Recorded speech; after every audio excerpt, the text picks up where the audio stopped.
of unity today in the international community. Refer especially to the unity of the Security Council of the United Nations to stop conflicts, to bring social justice and democracy. There is not any reference to the special statement about the human rights. That's why we need this special statement. Appeal for implementation of the Paris Global Agreement 2050 on climate change to protect our planet and the whole humanity. Appeal to the international community for implementation of strong policies to succeed properly for the sustainable development goals of the United Nations to end poverty and to protect the human rights of millions of needy children to have proper medical care, water, food, education, and accommodation. By referring in general about the human rights without to be specific to emphasize What is your question, Your Eminence? Please raise your question. I put my proposal. Okay, no proposal. And then appeal to the international community and to our children, to our churches to work together to protect immigrants and refugees, and an appeal to the faith communities for interfaith dialogue to work together for peace and reconciliation. I tried to summarize the points of the report of the moderator somehow. No, we don't need that. In order to put them Your in Eminence, a please, statement.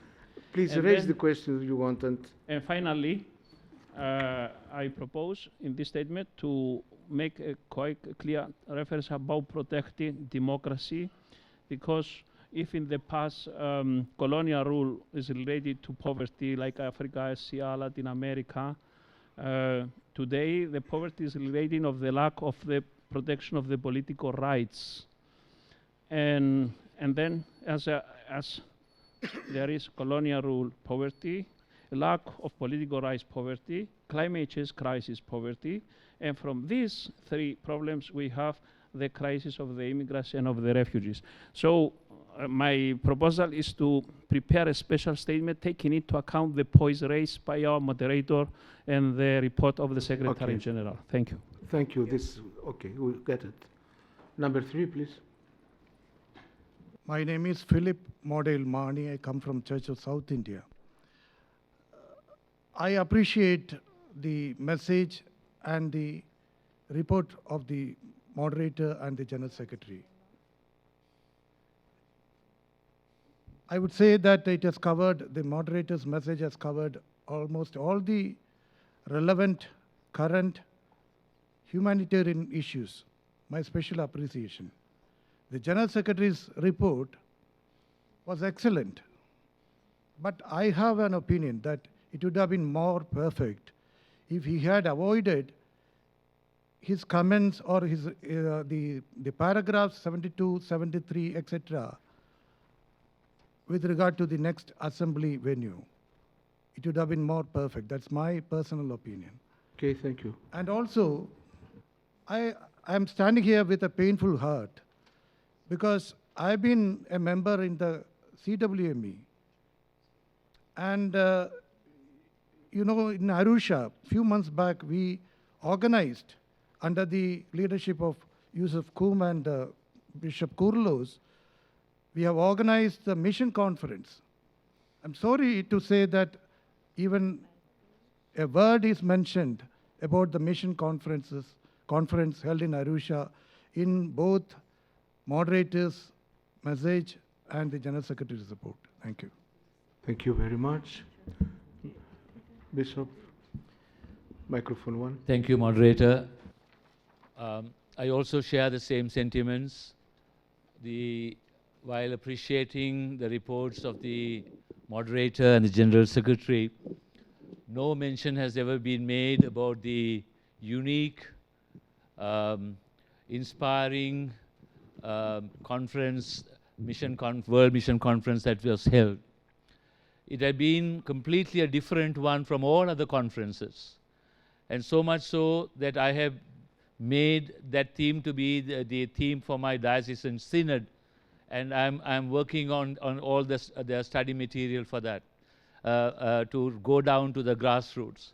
So I hope hereafter at least, mention be made and appreciation given, because it has really reawakened us to deliver the goods as we journey on in this pilgrimage of justice. Thank you.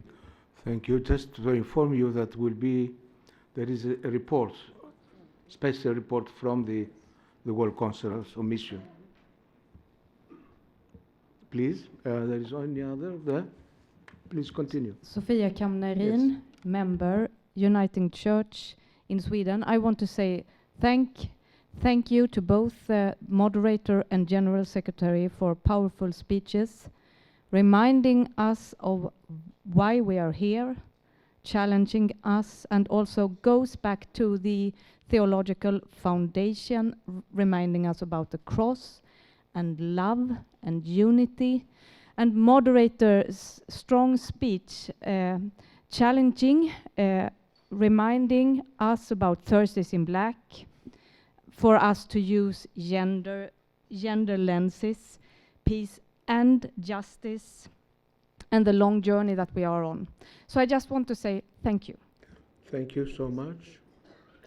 Metropolitan Vasilios, number 4. Thanks also from my side to both the moderator and the General Secretary. Of course, I was impressed, General Secretary, for your speech about love. And I think that we have to see this theological and biblical understanding of love in the context we are living actually.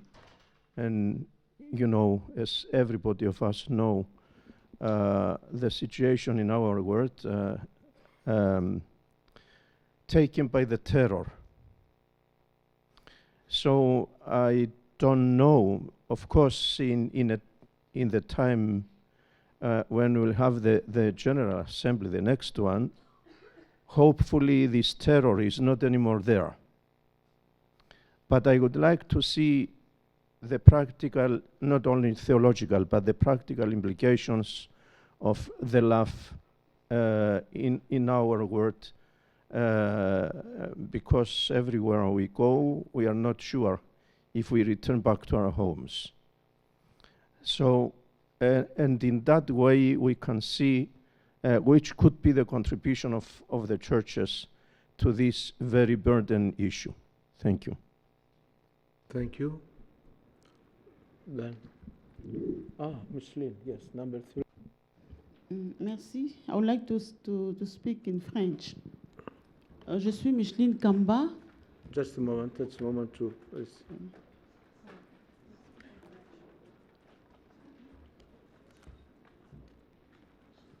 Bon, allez-y. Oui, merci. Micheline Kamba de la République démocratique du Congo, Kinshasa, presbytérienne, église presbytérienne de Kinshasa. Oui, j'ai au moins 3 interventions, 4, on a déjà parlé de ça. Premièrement, je voudrais profiter de l'occasion, d'abord pour vous remercier les 2 discours, et aussi accompagner avec une petite reconnaissance. Je crois que vous êtes au courant, et ma présence ici, ça montre que nous avons cheminé ensemble pour mon visa. J'ai été privée de Schengen Visa pendant 4 ans. J'ai raté beaucoup de réunions internationales. Et voilà, cette fois-ci, on m'a donné. Et je vous remercie beaucoup pour votre soutien. Et vous n'avez pas laissé cesser d'intervenir auprès de l'ambassade pour qu'on m'accorde de visa. Donc, je vous remercie. La deuxième intervention, c'est par rapport à l'uniformité de texte. Madame la modératrice a parlé de cheminer et servir ensemble pour la justice et la paix. Et le secrétaire général, il parle de marcher ensemble pour le service de justice et de paix. Je voulais juste qu'on puisse voir un peu. J'ai comparé ça aussi en anglais, quand même qu'on ait une seule une seule expression, hein, une seule formulation, je voulais dire, au lieu que ça soit différente. Et la troisième intervention, c'est par rapport à vos deux discours qui est vraiment efficace et très touchant par rapport à ce thème cheminer et servir ensemble. Et Madame la modératrice a parlé de la visite au Soudan, de la visite aux Syrie. Et je voulais aussi mentionner quand même quelques difficultés que nous avons eues au niveau du Congo. Je crois que si elle a parlé largement du Soudan, c'est parce qu'ils ont été là-bas, ils ont visité. Et je voulais encourager aussi qu'ils puissent aussi arriver aussi au Congo, parce que, pour vous informer que nous, les Congolais, les églises, les leaders des églises, ils avaient beaucoup préparé. Ils ont vraiment préparé votre visite. Malheureusement, nous n'avons pas eu même des raisons pourquoi vous n'êtes pas venus, et ça a beaucoup dérangé aussi. Donc, je crois que je vous ai parlé de ça, et même avec professeur Piri, je l'ai dit. En tout cas, ça nous a beaucoup dérangé. Voilà, peut-être pour ne pas me répéter, la dernière, c'est par rapport à une grande assemblée, consultation que nous avons eue au niveau d'Arusha, et que les deux discours n'a pas mentionné. Ça fait quand même triste pour ce qui s'est passé en Afrique. Merci. Merci, Micheline.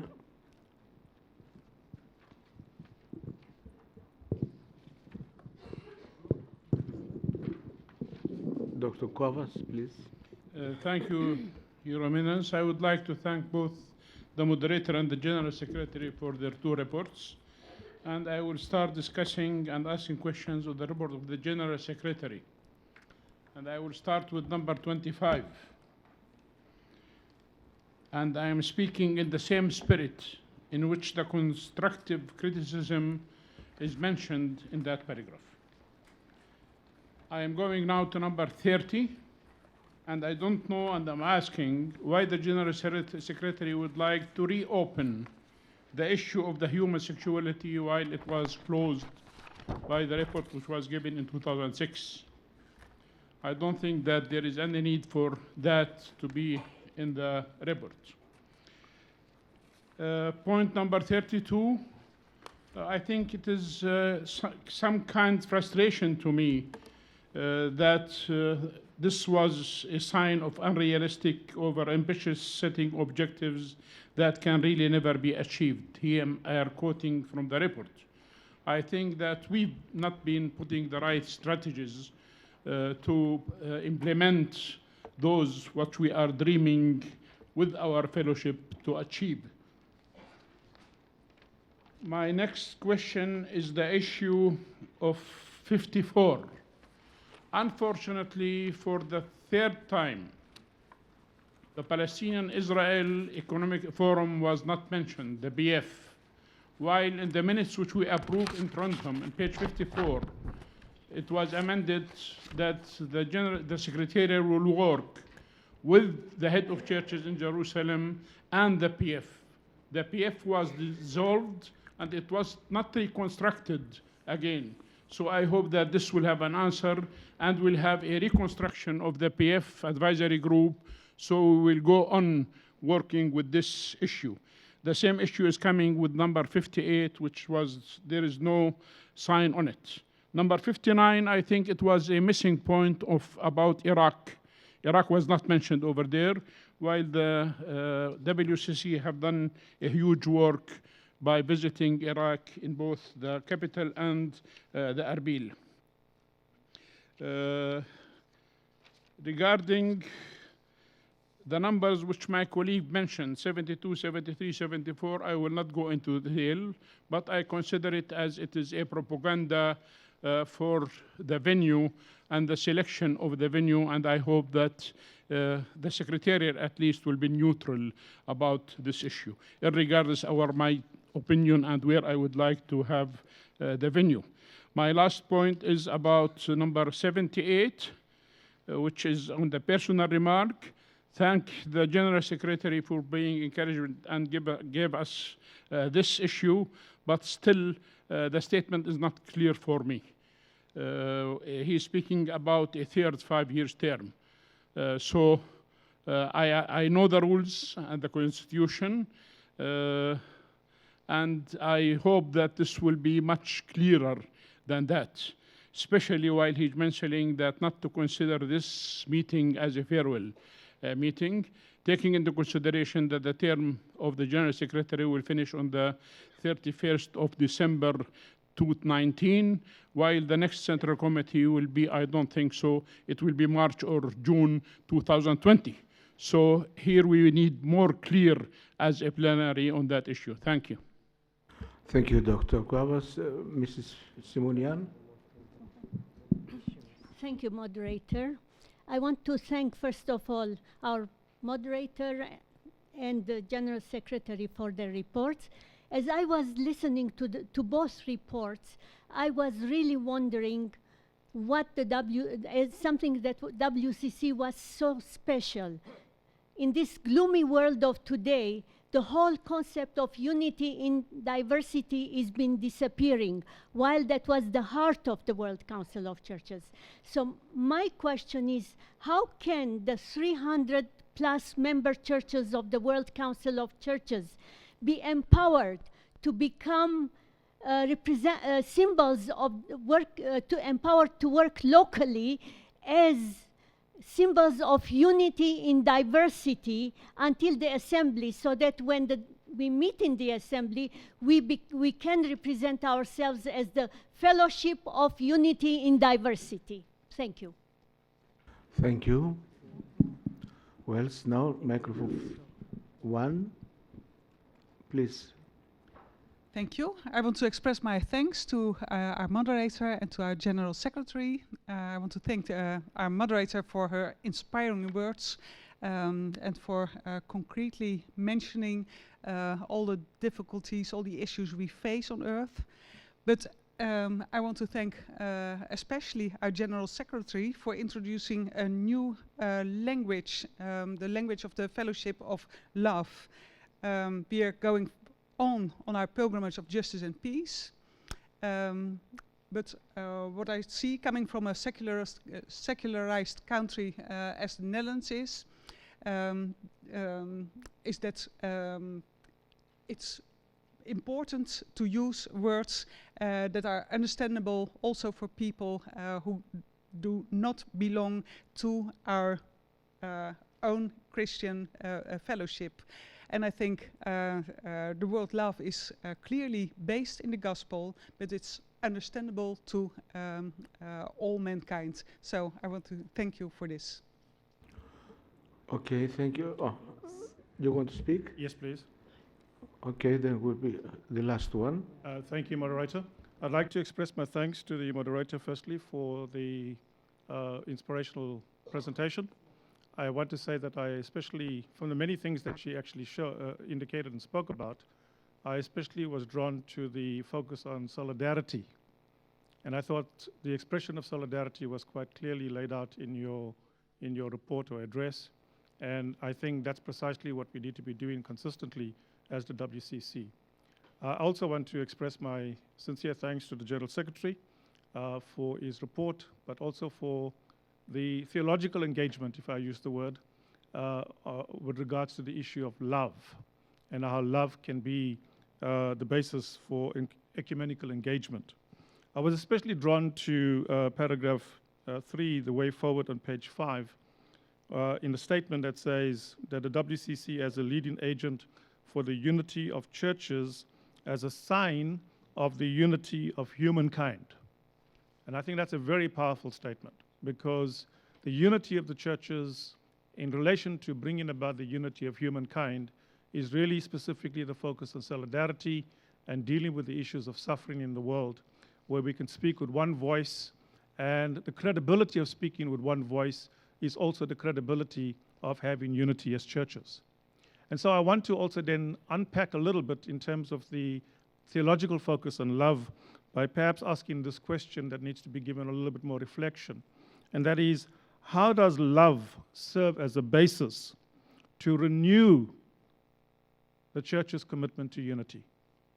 And by asking that question, I want to reflect and invite us to reflect self-critically on what it means to be churches seeking together to be united, or in unity for that matter.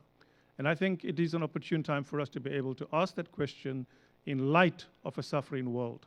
And so the first question is a self-critical question.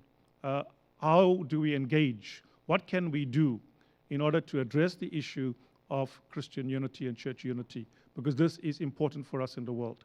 So if we are wanting to be a visible sign and testimony to the world at large, and if we want to intentionally work towards the unity of humankind, then let's begin at home. Okay. Thank you. Now we have a little time to would like to respond. Or do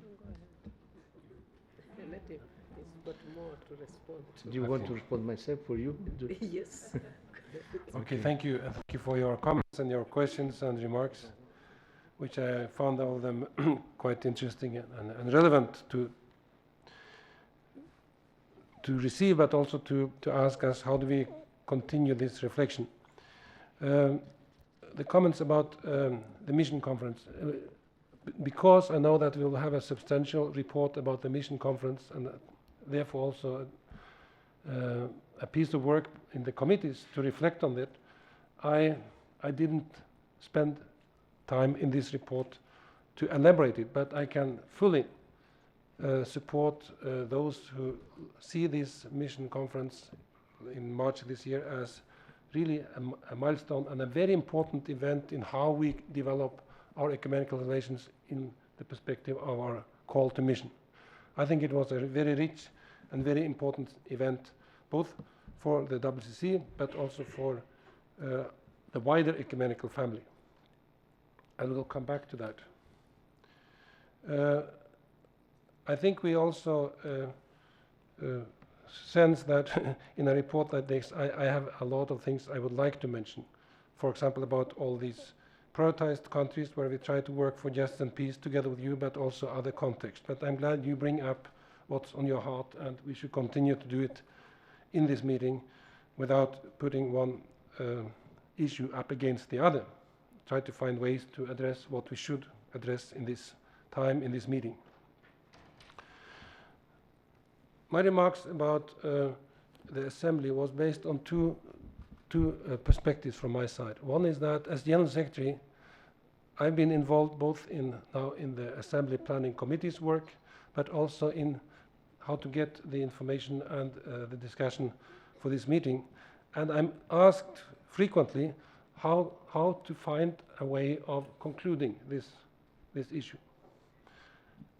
I had the alternative to say nothing, and I chose the alternative to say something.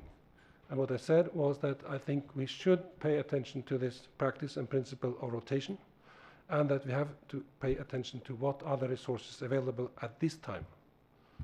That doesn't mean that any of these are less important or less valuable offers, but we have to bring these perspectives, and I think it is part of my job as General Secretary to make you aware of these two.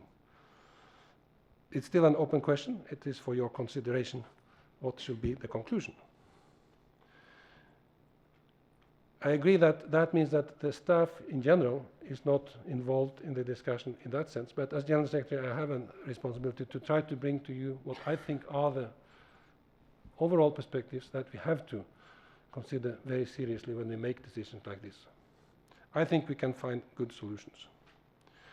The report from the Advisory Group on Human Sexuality is something we are waiting for and looking forward to. It is a group that is appointed some years ago, and it has been reported that it is appointed, and we will get the report for the next Senate committee. That was my point to make now, that there is a report coming, not that I raise it from scratch just now. My comments in paragraph 32 was ironically meant. There is no time for us to think that we are too ambitious. To be 70 years old is not an excuse for having high ambitions. And I think you see that in what we do and what we plan. About the PF advisory group, I have invited them for a meeting in August to prepare a wider forum meeting towards the end of this year. That I could have said here, but I say it now. That's a process we pursue as much as we can at the moment to start this next phase of the work. Iraq and Syria, but also DRC could have been mentioned, and I saw that that list actually was an error. It should have been a longer list. I apologize for that. I don't know what is not clear in my statement in paragraph 78. According to the rules, there are only 5 years terms for General Secretary, so the only thing I could answer was that I'm not available for another 5 years term, and that my present period ends 31st of December 2019. What I might be asked to do is another question, but I don't ask for anything. Thank you for your reflections on love and how this should and could be a language that could revitalize but also renew some of our ecumenical reflections, but also the way we communicate what we are doing in a wider sense. I think it has a huge potential, and that's also what motivated me to raise this theme in this format. Thank you. Thank you, General Secretary. Now, Agnes, you want a little? Yeah. Thank you very much for your comments. And as I said, mine was just to share a couple of thoughts during this Central Committee, because we find ourselves at a critical juncture in history with a mandate to carry. Thank you, Dr. Micheline, Reverend, for raising the concerns. Indeed, there was a planned pilgrimage visit which did not take place. We may not have mentioned DRC, but it's been on our discussions constantly, even in the executive. So we hope we can pick this up.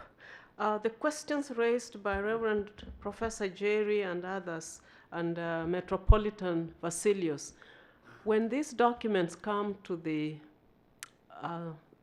subcommittees or standing committees of Central Committee, it will be helpful for us to discuss really how do we bring some of the suggestions, some of the concerns we are raising into practice. How do we live out? And I think it was also Tenny who raised it. How do we make it practical?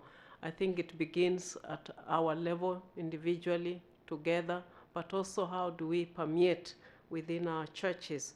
So together, let's try to find how we make this a reality, the spirit of solidarity, as well as the language of love to become a living language. Thank you. Thank you, Madam Moderator. Now the reports several times was repeated. They are going to all committees of the Central Committee. And then they will come back again in order to be received officially by the plenary. Now we move to the second topic that this morning we didn't have time. Is Yorgo Lemopoulos, all you know, will present to us the procedure of the how to compose the the search committee, which has to be decided by the plenary of the Central Committee. And we need to be a little careful to listen, because it's so delicate and so important. Please, Yorgo. Thank you very much, Moderator. I have again few slides which I will try to show and comment as quickly as possible. We have time to discuss if you have any questions. Myself and other members of the Central Committee who are familiar with the procedures may help you. Now, the two major comments is that a General Secretary is elected by the Central Committee and in accordance with procedures adopted by the Central Committee. Those procedures adopted by the Central Committee for an election process of the General Secretary are to be found in the document entitled WCC Supplement to the Rules, and there is one chapter on the General Secretary. Most of what you will see in the coming slides and in the documents that you have in your hands are taken from this document. So, in the event the General Secretary does not wish to be considered, and this was the case, the Central Committee shall establish a search committee. That is the first affirmation. The election of the search committee shall take place during a meeting of the Central Committee, and we are in a meeting of the Central Committee, and the search committee shall be composed of 18 members from among members of the Central Committee. 18 members, let us have a closer look at this. The Central Committee shall directly elect 10 members of the search committee, and we will see how. The 2 vice moderators of the Central Committee shall serve as members of the committee. And then, once this election procedure is completed, the Executive Committee shall appoint the remaining 6 members, and this is in order to assure proper confessional, geographical, gender, and other balances. So, 10, 2, and 6. With regard to the procedures, each Central Committee member shall receive 1 numbered ballot sheet, along with a list of the current members of the Central Committee. I will come back to this point. And in this ballot sheets, each Central Committee member will have to name 10 candidates for the membership of the Search Committee. Now, after discussion with the Executive Committee yesterday, instead of offering you 2 documents, 1 list with the names of the Central Committee members and 1 ballot sheet where you have to mark 10 names by your handwritten, we are suggesting to distribute a list of all the eligible members of the Central Committee with a small square on the left side of the list. I think you can see it better if you are close, with the name, capacity, the church, and all the categories to which each member belongs, so that simply you will have to tick 10 names in this square, which precedes the name of all Central Committee members. This will simplify the process a lot. Then, few warnings, and I have 3 sets of warnings. Please pay attention to the following point. As you tick, please 10 names, not more, not less. Adding names or giving less names, it will render your ballot invalid. Do not add any name by handwriting. The election process is only and exclusively of members of the Central Committee. Don't look in the list for the name of the moderator of the Central Committee. She is the trustee of the process, so she is not eligible. Don't look for the names of the 2 vice moderators.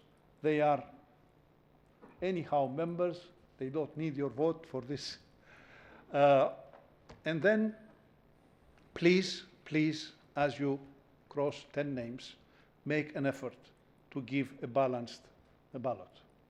We need geographical balances, we need confessional balances, we need gender balances, we need as wide as representation as possible within the limits of our possibilities.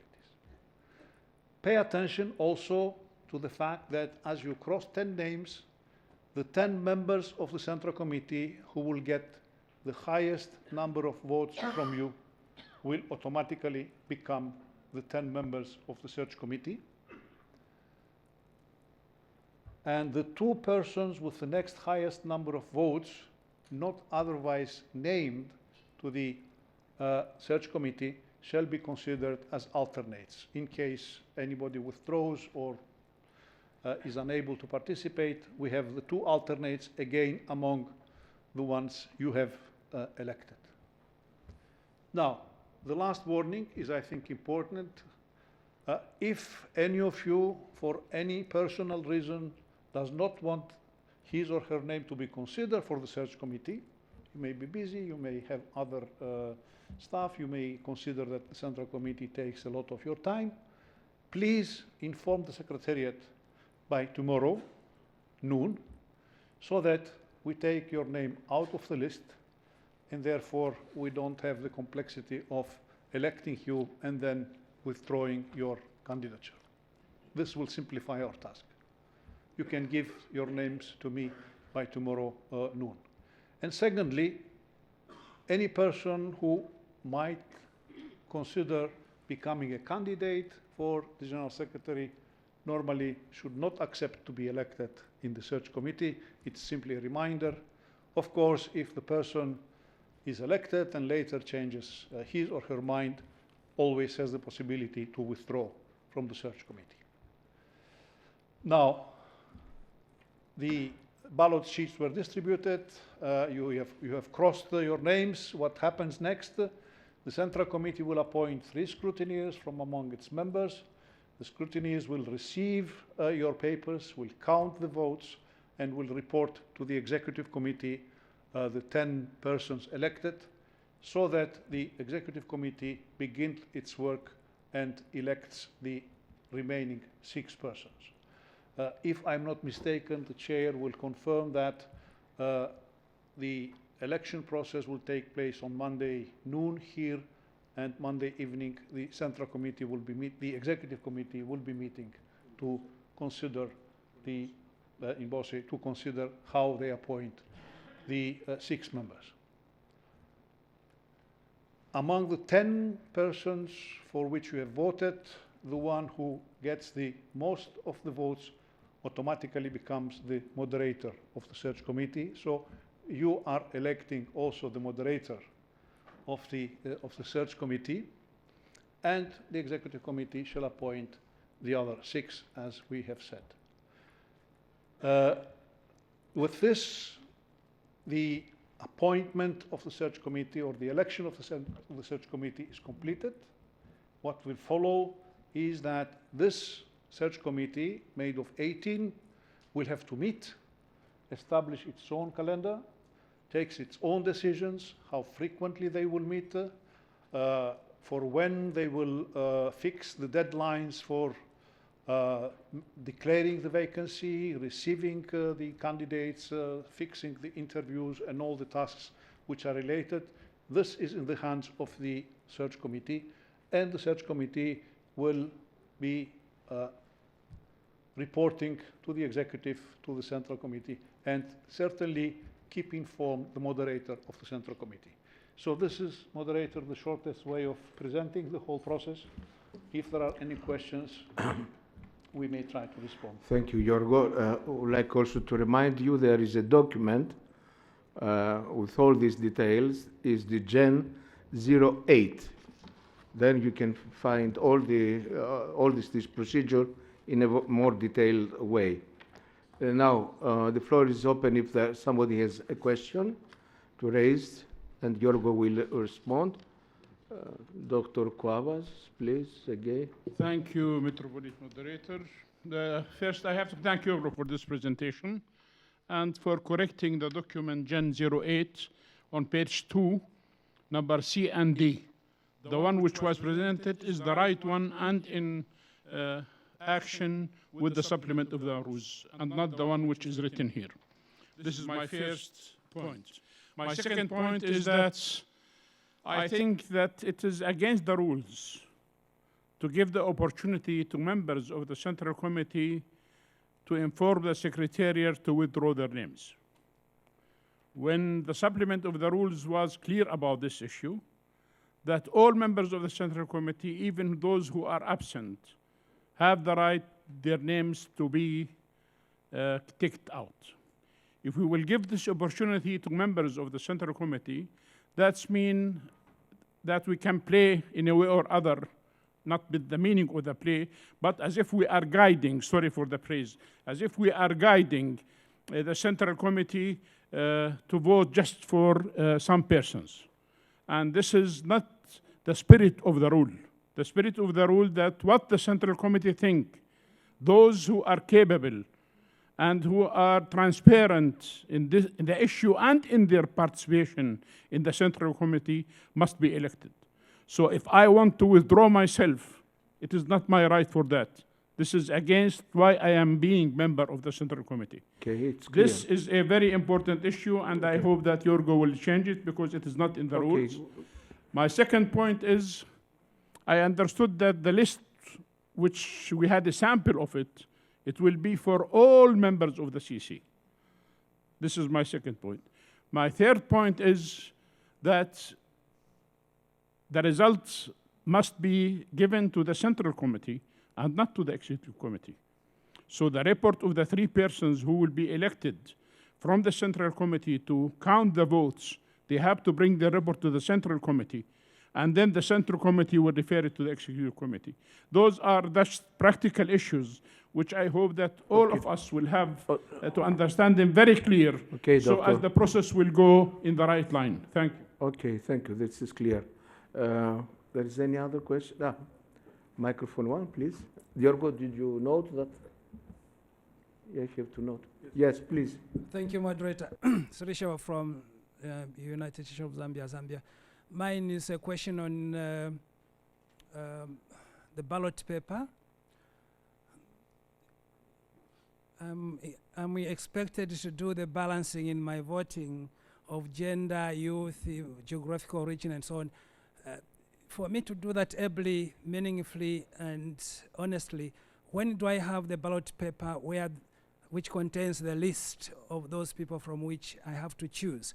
Is it before the voting time or within the meeting in which I do the voting?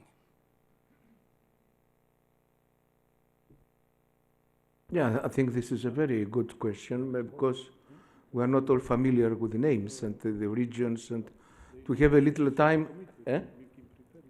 What? Any other question? Then Yorgo will respond. Yorgo, I put another question that somebody raised to me. If somebody feels only 8 and not 10, is invalid? Invalid. According to our... Is invalid. Okay. Then we have to put all the 10. Okay. If there is no other question, Yorgo, please.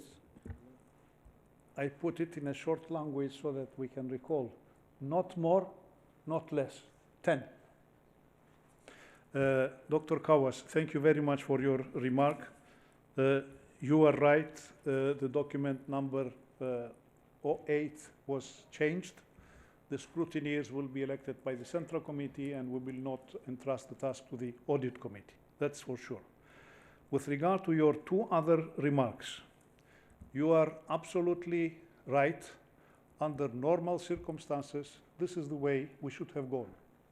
But I think the Executive Committee, which discussed the matter yesterday, takes seriously into consideration, and I think the Chair can confirm what I'm saying, that we have to do whatever we can do during this meeting. It is suggested that those who don't want to be elected withdraw their names, because if they are elected and then they say, I don't want to sit with this committee, it is a time-consuming process, and therefore the Executive Committee wanted to avoid that. It is obvious that all members of the Central Committee, whether they are present or absent, are eligible. That's for sure. All the names will be there. Those who don't want to be elected, it is suggested that they withdraw their names. It is left to the discretion of the Chair and of the committee. Yes, you are right. Probably by the sake of accountability, the names should come to the Central Committee, and then the Central Committee should forward them to the Executive Committee. But this morning, you yourself, you mentioned that our agenda is already impossible. We are functioning under huge pressure, and those names are elected by the Central Committee, and they can go, I think, directly to the Executive Committee. Anyhow, the Executive Committee will have to report back to the Central Committee with their, I think, comments. With regard to voting, I am afraid that if we go with the line of taking out some of the names, then we may have the list not before, let's say, Monday morning. But since you are familiar with the membership of the Central Committee, more or less, you can all begin in your mind and in consultation with friends of the same church, the same region, begin thinking about who could serve best this task. And then when it comes to you on Monday, you can tick 10 names. These are my responses, moderator. Just to add, moderator, just to add to what Yogo has said, the 10 names, first top scorers, will be brought. Information by the scrutineers will be shared here. Who are those top 10 names? It is those names that will go to the executive committee for purposes of balances, meaning the executive committee then will look at the 10 names plus the 2 vice moderators and then seek to see where are the balances of the 6 so that it comes to a slate of 18.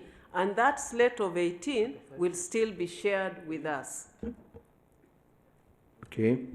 Then Ms. Simonian has, please. Thank you very much for this explanation. But moderator, you know very well that any election in the ecumenical movement has to take into consideration regional, confessional, and I can go on gender and all these balances. And especially coming from the Orthodox family and the Oriental Orthodox family, I know how it is, how much negotiation, discussion it takes within the family, within the region, and also within the larger community. So how are you foreseeing that kind of delicate considerations are going to be accounted for in just every Central Committee member ticking for 10 names? Thank you. This is why I have mentioned, with due respect to moderator, we have 6 slots that are left to the executive committee to ensure the balances, whether it is youth, ordained, Orthodox, name it. So those 6, and don't forget we already have the 2 vice moderators as members. So that is the task that the executive committee will be looking into. I think what Yogo has also reminded each one of us is the importance to make sure that as you tick the 10, you try to balance the regions as well, the confessions. Okay. Yeah. Okay, then the last one, Dr. Cavas. Thank you. I have a comment here. There is no nominations for this elections, and there is no candidacy for this elections. All CC members are eligible for that. We said that. Yes. Now, regarding the issue of those who don't want to be on the list, this can be very easily, after counting, to announce that I don't want to be. So the number which is less than him will come one from the 10th.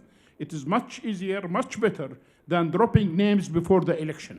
Okay, you said that before. No, I didn't say that. I am now explaining that after the re-explanation of your move. Okay, we understood. What is this blue? Okay. Dr. Issa, what is the blue? Why?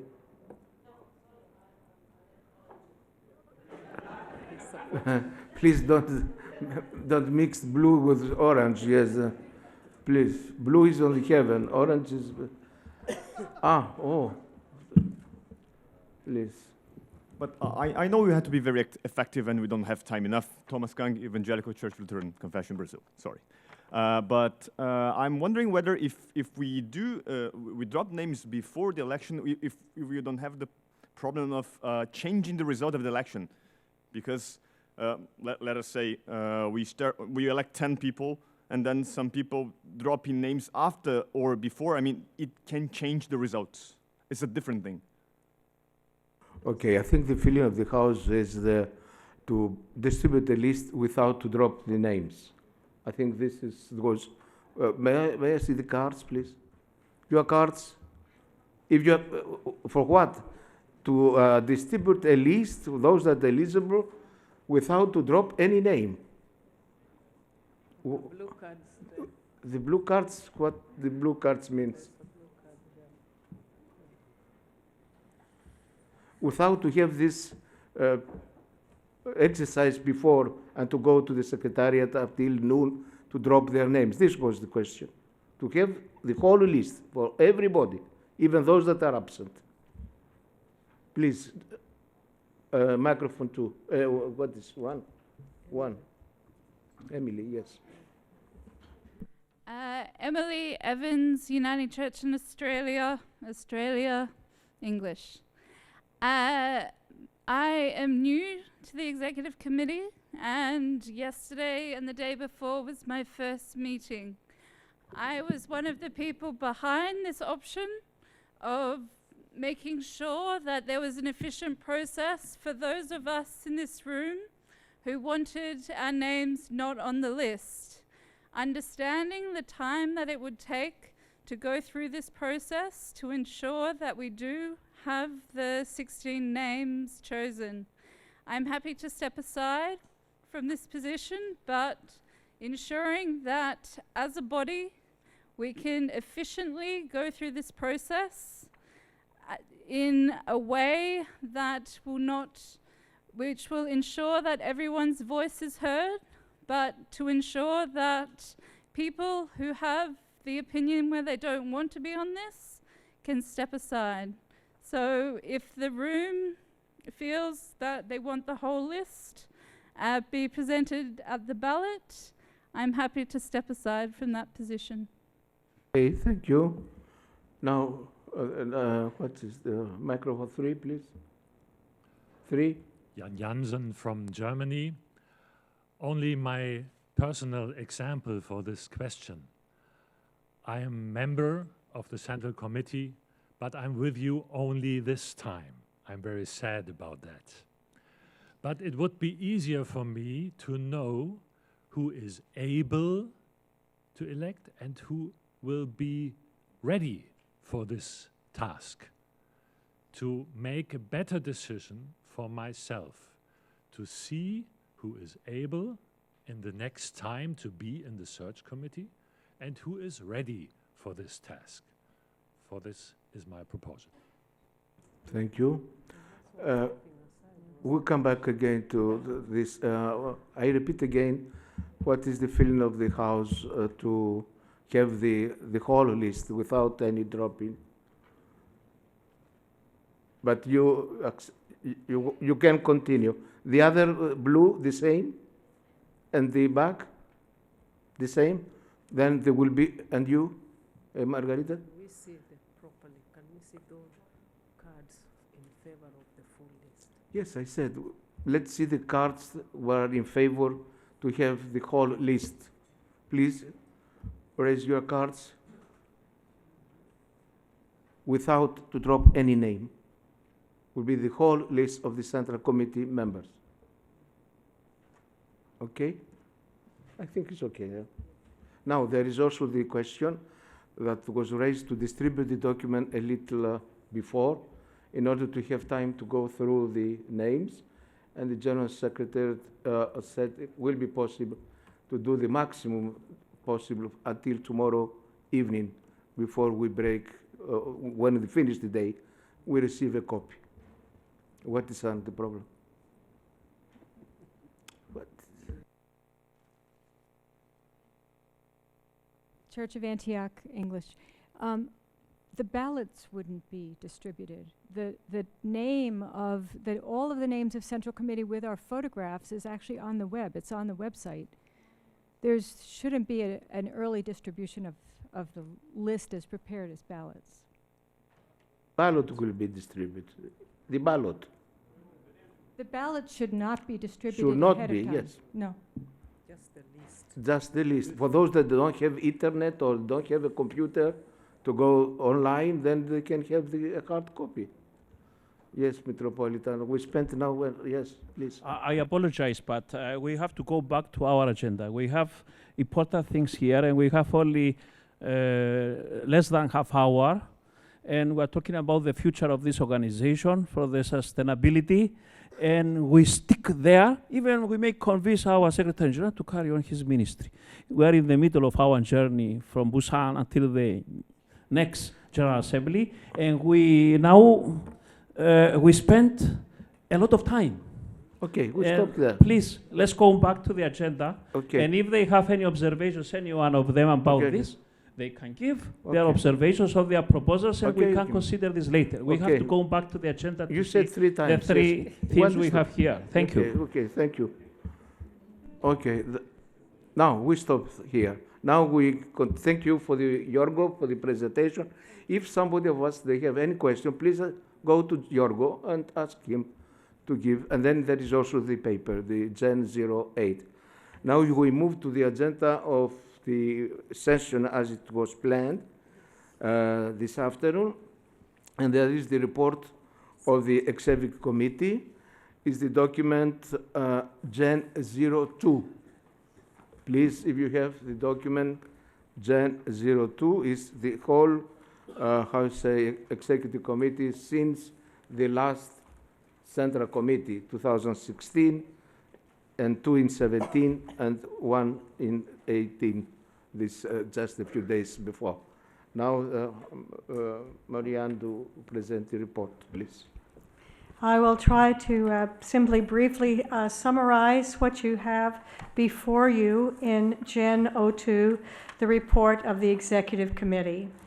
And you can see that according to our rule, the Executive Committee shall be accountable to the Central Committee and shall present to each Central Committee meeting a report of its work. The Central Committee shall consider such a report and take the action in regard to it as it thinks fit. So we have met 4 times since our Central Committee meeting in Trondheim in June of 2016. We met in Shanghai and Nanjing, China in November of 2016, here in Basel last June, in Amman, Jordan last November, and here in Basel just the last 2 days before beginning our Central Committee now. The work of the Executive Committee is extensively reflected in the published minutes of our meetings, as well as in detailed accounts of each meeting that is sent by the General Secretary to all of the members of the Central Committee. And so I'm just summarizing some of the things that have happened in these meetings. And the report will take into consideration the recommendation from the last meeting of the Central Committee that the report should make even more visible in its further elaboration of the strategic plan, the connection to strengthening the relationships between and among the member churches and with our ecumenical partners. So our November 2016 meeting was a wonderful meeting in China, and we're so grateful to the leadership from member churches and partners from the China Christian Council and the Three Self-Patriotic Movement, the largest Protestant bodies in the world. It was very helpful to have meetings at the CCC headquarters in Shanghai, presenting the church's program and outreach, both in China and abroad. And then we went to Nanjing, where we met at the Union Theological Seminary. And there, a part of the local China Christian Council hosted dinner for us. We also were able to learn about the Amity Foundation and to tour the Amity printing press. We worked on the program and the budget for 2017, and we established a plan for pilgrim visits within the rubric of our Pilgrimage of Justice and Peace. During the meeting in China, the steering committee for the new Green Village project met to consider recommendations for the strategy from real estate and financial advisors, and we adopted a recommendation that a decision validating the first phase of the sales strategy be made at the Executive Committee meeting in June of 2017.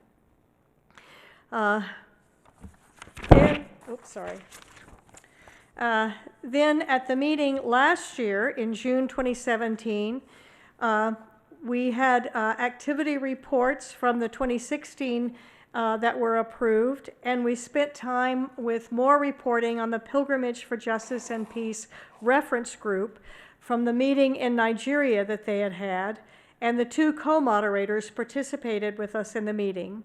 That meeting took place at the 50th anniversary of the occupation of Jerusalem and the West Bank, along with concerns for our peaceful work together on the Korean Peninsula. This became the focus of two public issue statements that we did last year. We had an in-depth presentation on the building project with participation of the Swiss construction and development company Implania, who is one of our partners as we work on this project. Then our meeting of the Executive Committee in November, last November in 2017 in Amman, Jordan, was at the generous invitation of the Greek Orthodox Patriarchate of Jerusalem. It was the first meeting of the Executive Committee to take place in the Middle East region since the Council's founding. His Beatitude, Patriarch Theophilus III, Patriarch of the Holy City of Jerusalem, all Palestine and Jordan, was present for part of our meeting, speaking to the committee on the first day about the situation of Christians in the region. Representatives from other member churches in Jordan were also present. While we were there, we had the opportunity to visit the historic and biblical sites, including the city of Petra, the ancient city of Jerash, the site of Jesus' baptism site on the Jordan River, Mount Nebo, where God showed Moses the Promised Land, St. George's Orthodox Cathedral in Madaba, which has the world's largest, oldest mosaic map of the Holy Land, and the shores of the Dead Sea. We were able to visit a well-known Palestinian refugee camp in Jordan, which was so very moving to us.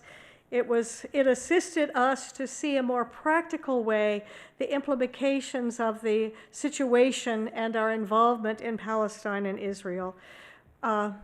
Amazing work is being done at that refugee center, and it's making such a difference in the lives of so many. During the meeting, the leadership of the committee, along with Dr. Kawas, visited His Majesty King Abdullah II, and the king shared that he was glad that the Executive Committee was in Jordan and reiterated his support for the churches in the region and in Israel-Palestine.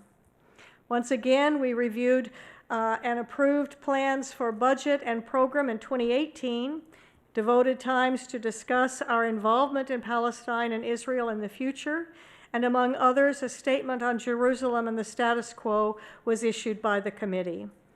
The report from the Permanent Committee on Consensus and Collaboration was discussed, and plans for our 70th anniversary celebrations that we're going to be experiencing this week were approved. It marked the last meeting for 10 members of the Executive Committee who rotated out. Then, just the last couple of days before gathering here, we met again in Basay, and we met with the new members of the Executive Committee. We adopted the plans and listened to the financial statements from 2017 and reviewed the forecast for 2018, and took into account the application of the depreciation policy in light of the building project, as well as the decision by the electronic process in May. The activity reports from 2017 were considered and approved. We did some program planning for 2019, not yet completed, but plans will be continued and approved at the November meeting in 2018. It was good to meet the new members of the committee that are now a part of the Executive Committee, and we also welcomed Rudolmar Bueno de Faria, who is now from ACT Alliance, and went to get ready for our meeting together with ACT Alliance next November. And let me mention also then these other matters that were given prominence. The midterm evaluation that was launched at the last Central Committee meeting, and the team that was reported back to the Executive Committee on its progress. The work of that evaluation team will come before us at this meeting, and so we will follow up more with that. The midterm evaluation team affirmed, as did the executive committee, the continued relevance of the pilgrimage of justice and peace as our primary directive for implementing our mission.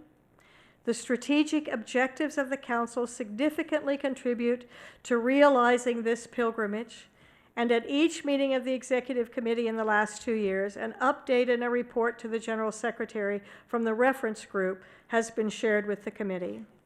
Also, the reports of the Steering Committee and the Real Estate Development Progress Green Village were shared with the Executive Committee, and I'm not going to talk more about that now because we're going to have a full report in a few minutes, and you'll hear more thoroughly about that. But we are continuing that work in a most significant way. And then if you'll see on page 4, the developments in the work of the Executive Committee, some of the things that are there, and that we have begun to have joint meetings with Program and Finance subcommittees when we meet together as an Executive Committee. Also, the Audit Committee reports directly to the Executive Committee and then shares those reports with the Central Committee. And those objectives include monitoring of the audit process, including review of the audit plan, and review with the auditors of any significant issues at the end of the annual financial audit. You'll see some other items there that have also been very much a part of the Executive Committee work. I would also mention in the concluding remarks the increasing importance of the role of communications and thorough reports around work is happening in communications and the magnitude of the social media in communications. That's a part of our life and work.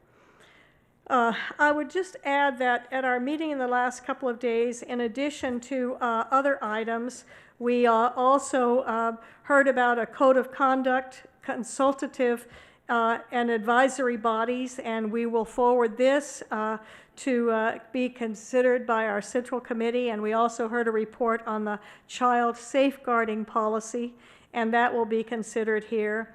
We discussed dates and venues for future governing body meetings.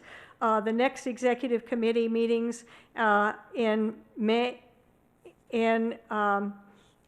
2019, the Executive Committee May 22 to 28, and on November 20 to 26, and then proposals for the Executive Committee meeting and the Central Committee meeting in 2020. Which we can discuss further later, or rather than now, but that will come before us as well. And the presentation of the communication strategy and membership matters.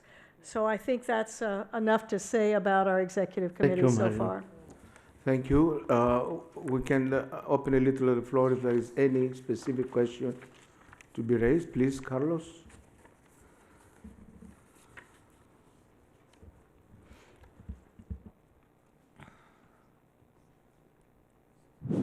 Thank you, moderator. I am Carlos Cintado from the Evangelical Methodist Church in Argentina, a substitute member, and I will speak in Spanish. Okay. Mine doesn't pick up. Wait a little, please. I am waiting. Yes. Okay. Gracias, señor moderador. Gracias. Este es el tercer informe que hemos recibido, aparte del informe de la moderadora y del secretario general. Y a menos que haya leído mal los documentos o no haya escuchado bien, no encuentro ninguna mención al Foro Mundial Cristiano. El Foro Mundial Cristiano es un poco un hijo o una hija del Consejo Mundial de Iglesias. Y el Consejo Mundial de Iglesias es considerado una de las 4 columnas sobre las cuales está basado el Foro Mundial Cristiano. En abril de este año se realizó en Bogotá la tercera reunión mundial de este foro, en el cual hubo una significativa representación del Consejo Mundial de Iglesias y de algunas de las iglesias miembros. Mi pregunta es, ¿tiene algo que decir el comité ejecutivo, el secretario general, la moderadora, acerca de este movimiento que amplía la mesa de participación de muchísimas iglesias? Gracias. Gracias, Carlos. Microphone. You want to speak, please? No?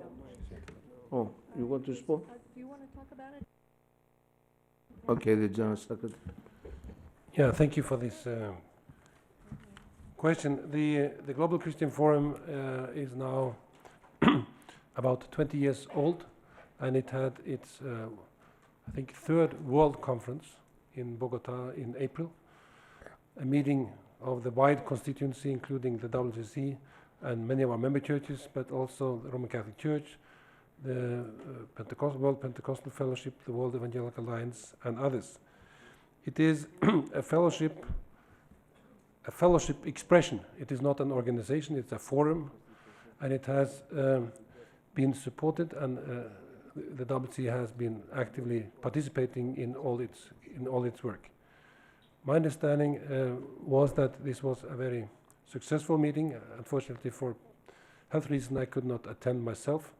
But the meeting also affirmed that we continue as a forum, sharing our life stories, but also our faith stories, but also our faith commitment for unity, and that this is a forum that not has the purpose and the intention of being another ecumenical organization, but serving as a platform for our shared fellowship as it can be expressed, for example, in this very successful meeting in Bogota.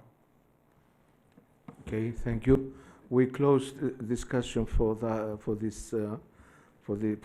executive committee report. The report goes to the policy reference committee, and for study and also to evaluate. Any other question on that? I don't see. Then we continue. The session is a hearing session, and this is the Green Village. I ask kindly the Anne McCool, the Archbishop Viken, and Archbishop Weststreet.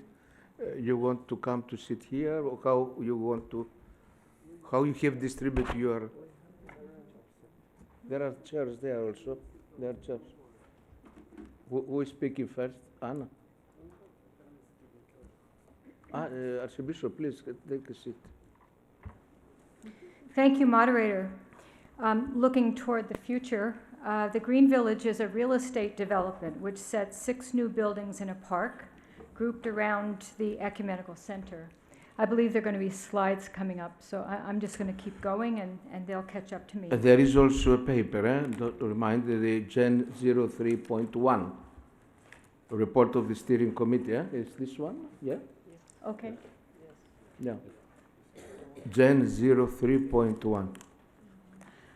Today, as members of the steering committee, we will present the project objectives, the decisions taken so far by the executive committee, and the decision process for transactions. We'll share a general project update and the overall timeline. Finally, we'll share some information on the financial outcomes expected in the first phase and the new plans under consideration for the Ecumenical Center main building renovation. The area development plan for the Green Village came into effect in January 2018. Buildings B, C, and D, you'll see on the screen, are office buildings. Building G is planned to be a hotel.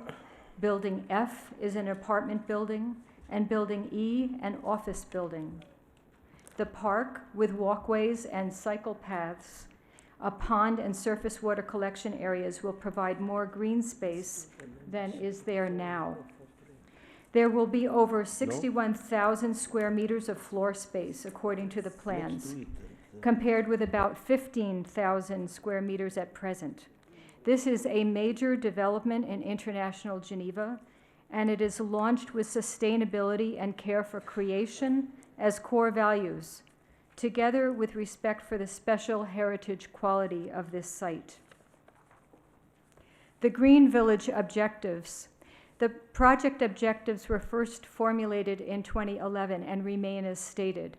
First, to reimburse the loan of 24 million Swiss francs which secured the pensions, ensure a new or renovated ecumenical center for the 21st century, and to own property generating at least 3 million Swiss francs annually in rental income.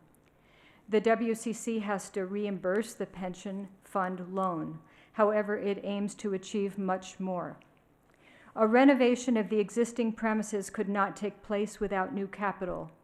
The WCC has no reserves to tackle such a project, and the buildings are now falling below the cantonal standards for energy performance. This project promises a new or refurbished building for the WCC. Further, the World Council aims to generate more rental income in the future than at present, and with a much lower building operating cost. The Green Village first decisions. A competition was held to find a real estate developer, and the leading Swiss construction company, Implenia, was selected. A development contract was signed, which includes WCC's objectives. The contract requires joint decision-making with Implenia. The specification for the architectural competition was developed in consultation with specialists, including representatives from the local district council, the Heritage Department, and Town Planning Department, who participated as members of the panel in the architectural competition in 2013. The area development plan was signed and submitted in November 2014, and the World Council then participated in defending the project it had decided upon, along with Implenia, during the various review processes required. Decisions on strategy were required. How does the WCC best meet its objectives among the various possible options?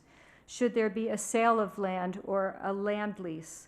Which buildings might be sold and which might be owned by the World Council? Implenia made recommendations. The steering committee formed an opinion. A number of advisors accompanied the process. The plan consultants, financial modeling of strategic options in 2016. Mr. Philippe Favarger, review of Implenia's strategic study reports. PricewaterhouseCoopers as tax advisor. PricewaterhouseCoopers as a hotel consultancy in 2017 and ongoing. Ms. Claire Bolsterly, legal advisor since 2016 and continuing. There are also advisors to the steering committee from the member churches, namely Mr. Rolf Berweger from the Swiss Federation of Protestant Churches, a finance and real estate specialist, and Dr. Viva Volkmann from the EKD, a lawyer. KPMG is now working as a consultant project manager for the archive removal project. The executive committee received recommendations from the steering committee at 2 meetings last year and defined the strategy for the first phase. Land will be sold for the first 2 buildings, E and F, and the buildings will be developed for sale by Implenia when an investor is selected. In June 2016, the Central Committee delegated to the leadership of the Central Committee the authority to decide upon sales and long-term leases of land or buildings based on the recommendations of the Steering Committee and the decision of Executive Committee.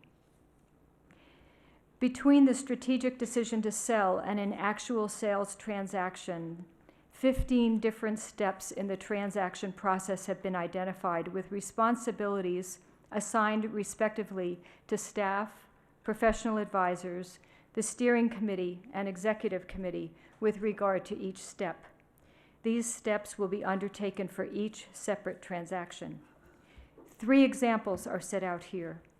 In step 4, the plot to be sold is to be defined together with a land co-ownership agreement related to the proportion of the estate for which rights and obligations will be acquired. The steering committee first reviewed a first draft of the agreement in March 2018 and has reported its comments to the executive committee through the general secretary. when meeting this week in Basel. It is expected that the agreement will be further developed for finalization by October. At step 10, the steering committee will require to approve the investment memorandum for release to the short list of potential investors by November this year. In next spring, at step 13, we expect to receive offers and to select the best one. The World Council will appoint a transaction advisor this summer who will accompany the transaction process work for the World Council and provide an independent view on recommendations from Implenia. Based on a recommendation from the steering committee, a decision is to be made by the executive committee in the spring next year on the best offer. We can expect that this roadmap for the transaction process may evolve. It is clear that both the steering committee and the executive committee have important work ahead, which should result in substantial progress toward the overall objectives for the project by June 2019. Later, His Eminence Archbishop Viken will share some comments on the expected financial outcome from the first phase of the project. I pass to His Eminence Archbishop Emeritus Veerid for a project update.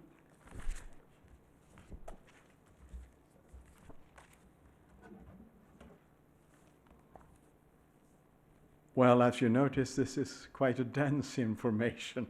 You get a lot of information at the same time. What I should aim at is what is the current status with the project? Well, let me take the plans into the next dimension. Here we see an aerial view of the site, as it will be some 10 years or so from now. You see the solar panels on the roofs of all the buildings, except for the ecumenical center, where a green living roof is proposed. The new building behind the council's estate, to the left there, on land belonging to the Canton of Geneva, is the headquarters of the Global Fund building, as you know. The Green Village development is in relative harmony with this new building. The pathway that you might discover winding from the right of the hotel is down at the far left, towards the back of the estate, will form part of the Promenade de la Paix, the Peace Promenade, which will also be a long pathway from Geneva city center to the International District. The lake will be visible from the top of these buildings, each with 7 to 9 floors. Communication consultants were appointed to work with WCC and Implenia on aspects of commercialization, and advised quickly that the Green Village buildings might be better with names instead of A, B, C, D, E, and F. The General Secretary proposed, and the steering committee, after some hesitation, concurred with the idea that the buildings be named after the cities where environmental protocols have been agreed, or where major environmental conferences have taken place. So on commercial launch this week, the buildings are now named as follows: Kyoto, Montreal, Lima, Rio, Durban, and Stockholm. With this theme, we honor the work done to protect creation. We reflect the international nature of the site, and the green theme is well highlighted. Our main building will keep its name. It is simply the Ecumenical Center. Timeline. We have mentioned the first phase of the project. In this view, we can see how the two buildings in the first phase, Kyoto, E, it's the blue one up there, and Montreal, F at the side, E to the right and F to the left, can be built while all wings and the main buildings of the Ecumenical Center continue to be functional. In April 2018, building permits were filed for the buildings Kyoto, E, and Montreal, F, as well as for the underground car park. Today, as you know, a lot of the area is parking lots. The steering committee supported geothermal energy, 100% renewable, as the energy concept for the two buildings, and the permit requests have gone forward with that strategy. Permit approval is expected by March 2019. In the intervening months, as Anna explained, investor documentation will be prepared. The permit approval is a central piece, of course, before the building projects can be sold.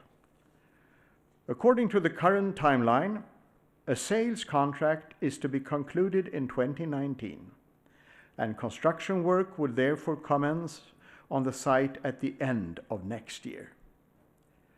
In the second phase of the project, which is scheduled to start before the first phase is completed, the hotel building Rio, that is G, which you see at the down at the far left, would be constructed at the same time as the building Lima, B, which is just adjacent to G, second from the left, which is the office building which WCC plans to own. This phase will present special challenges for WCC because two wings of the existing building have to be demolished then, not to be in the way. WCC will lose rental income. Solutions will be found as a priority to ensure office space for LWF and sister organizations currently working in those wings. In this second phase, WCC will approve a capital expenditure plans for its new building Lima, B, while the proceeds to be earned in the third phase from 2023 to 2026 will remain estimates only. That's the faith part. The steering committee has also retained as a possible strategy WCC's ownership or co-ownership of the hotel. Studies will continue in that respect. The timeline for phase 2 indicates that renovation might begin on the ecumenical center in that period also. We will hear more about that in the next part of the presentation. Phase 3 then is proposing the completion of the project with the construction of 2 office buildings, Durban C down to the right, and Stockholm D, which is just at the upper right-hand corner of the ecumenical center. During next year, we expect that the residential building Montreal F will be successful as a project. There is high demand for apartments in Geneva. However, we know there is vacant office space in Geneva and downward pressure on rental prices. If Kyoto can be filled with tenants and sold to an investor, then confidence would grow in the whole Green Village project. Phase 4, at the far right, has no dates on these slides. The original plan had been to renovate the ecumenical center in a final phase. Consideration is being given now to renovation in earlier phases. Now, let's return to the work in phase 1. Logo and branding. It's not only the cross, you know. The steering committee has approved a logo and branding for Green Village. The logo shows the footprint of the site with different shades of green.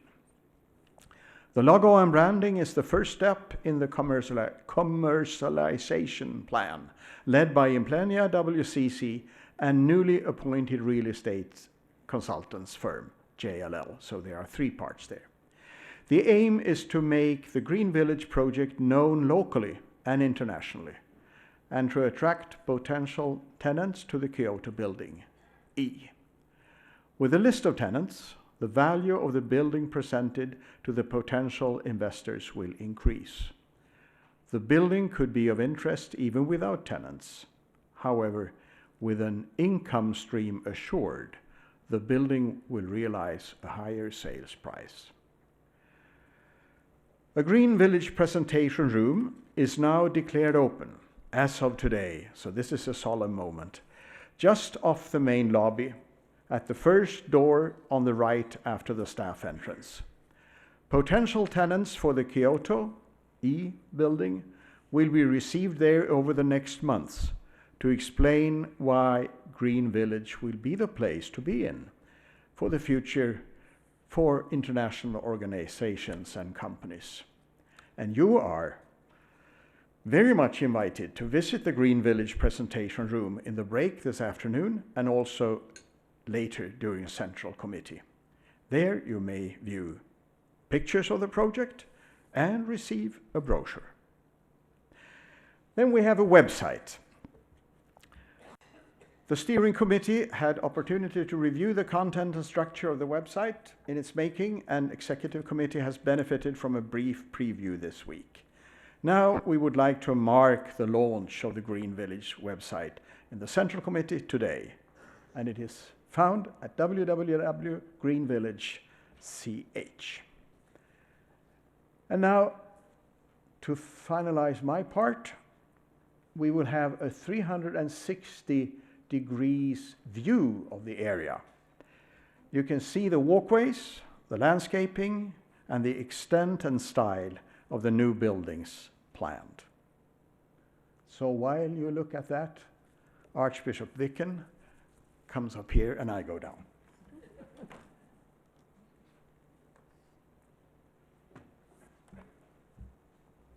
Thank you, Archbishop. Last but not least, we have still to review two essential matters. Firstly, how should we understand the financial perspective in the first phase? And what is being planned for the Ecumenical Center main building in this project? The financial dimension for the project have been an area of focus since 2012. The financial profiles were reviewed in depth by the steering committee in November 2016 when strategy decisions were considered. And a further review was conducted more recently in March 2018. Implenia has now taken into account the cost actually implied in the buildings permit submitted in April 2018 for the Kyoto E and Montreal F buildings. More information on the car park structure and on engineering contracts negotiated result in a closer cost estimate. From the latest review, it is affirmed that the sale of land for both buildings is expected to generate sufficient capital to repay the loan which secured pensions. WCC will also receive further proceeds from the transactions, not only remuneration from the land sale. Under development contract, WCC will receive a proportion of the construction margin for each building. WCC's proportion of the construction margin from Kyoto E and Montreal F is expected to contribute substantially to the capital required for a new building for WCC. I would emphasize again that the market will be tested with the first phase of the project, and decisions on construction of WCC's own building or buildings depend on the outcome of the first phase. And in case of any doubt, let me confirm that WCC does not incur financial risk in phase 1 of the project. It is selected investors who pays for the new buildings. There is no construction made at WCC's cost in phase 1. Further, all the development costs to present have been met by Implenia. Reports on these costs are made to the steering committee. At WCC, costs incurred are about 2 million Swiss francs since 2012, representing the interest on the 24 million Swiss franc loan at about 300,000 Swiss francs per year, and legal and other professional fees. In funding this charge, WCC avoided outright sale of the land in an undeveloped state with a lower price value. As the General Secretary mentioned in his report, with the area development plan in place, the land is estimated to be worth about 3 times what it was in 2012. 3 times. This is very important. Now, let's consider the main building. In November 2017, the Canton of Geneva classified the main building as well as the special garden behind the cafeteria.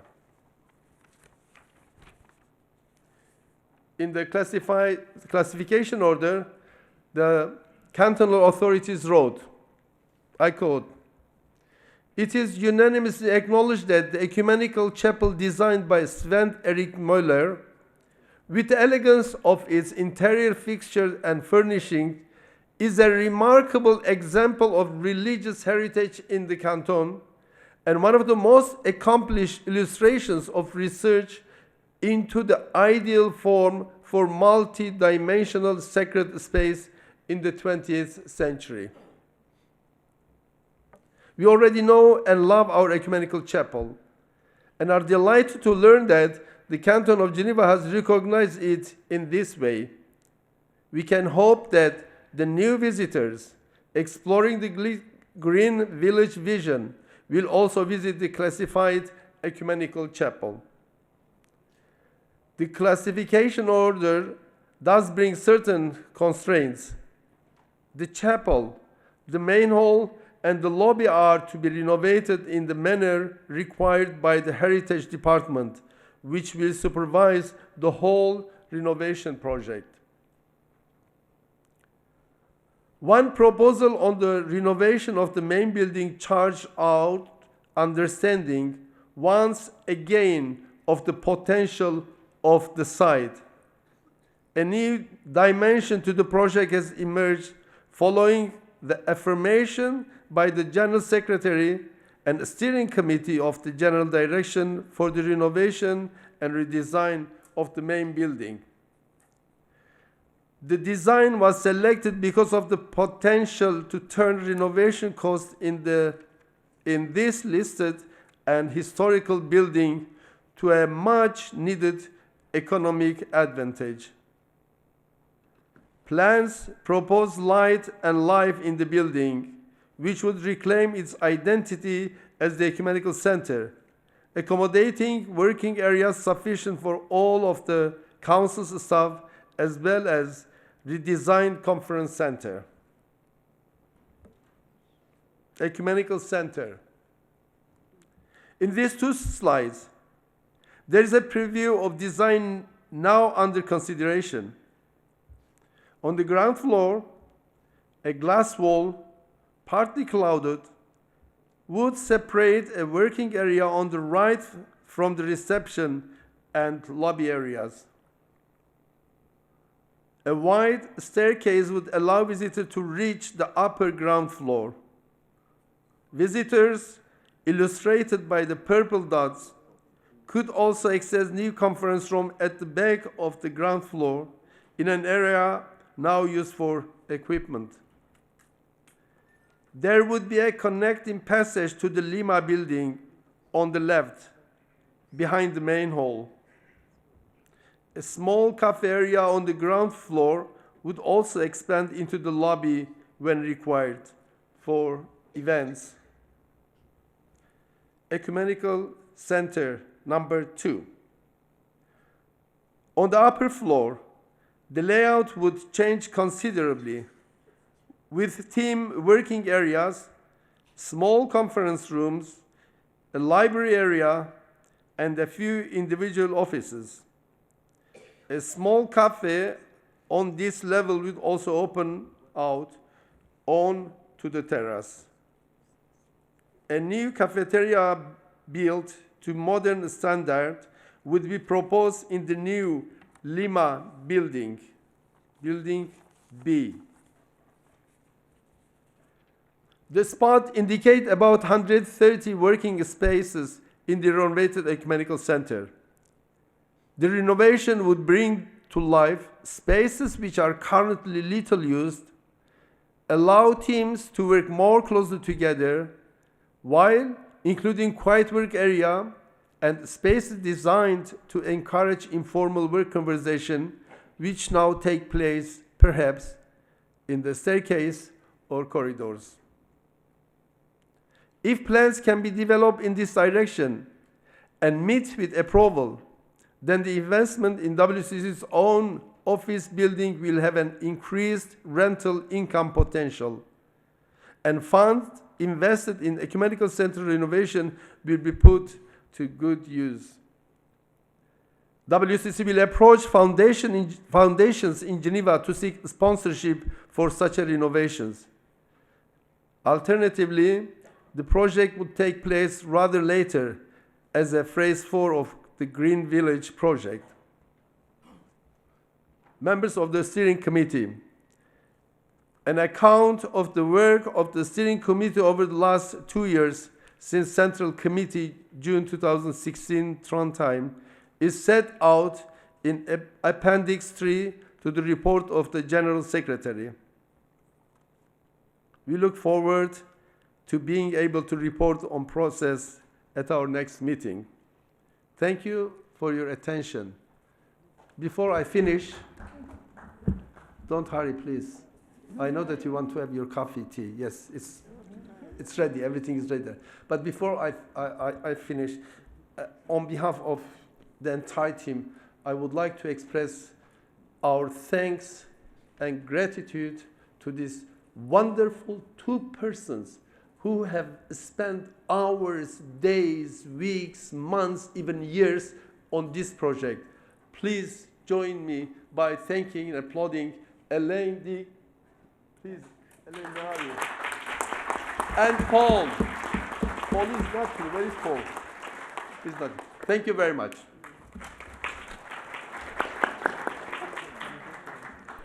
Thank you very much. Thank you, Edith, to all of 3 of you, Anna and Archbishop Bikin and Anders.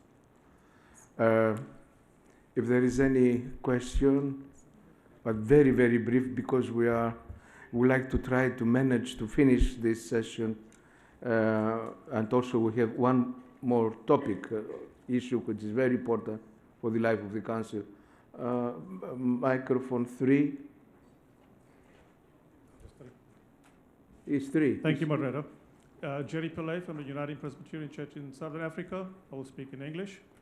I just want to say thank you for that presentation. It has really been informative, outstanding and commendable.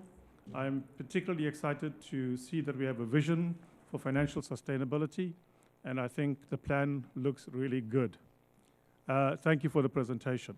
There's only one matter of concern, even though I feel that the presentation has actually answered this question that I want to pose, but I do think it should have come a little bit more clearer. Any project, and especially a project of this magnitude, has a lot of risk. And I would have preferred, and perhaps it would have been good for the members of this Central Committee, to have seen 1 or 2 slides that talks about a risk analysis. Would have told us about the potential risk and given us some insight information about how you plan to actually manage those risks in the event of them becoming a reality. I think for us to make some informed contribution, that would have been very helpful. Thank you. You collected, because there are also 2, 3 more. Please. Microphone 2. 2. Father Hrant from the Armenian Orthodox Church. I'm new to the WCC. This is my first meeting, and possibly the following question might have already been posed in the past, considering how long this project has been in development.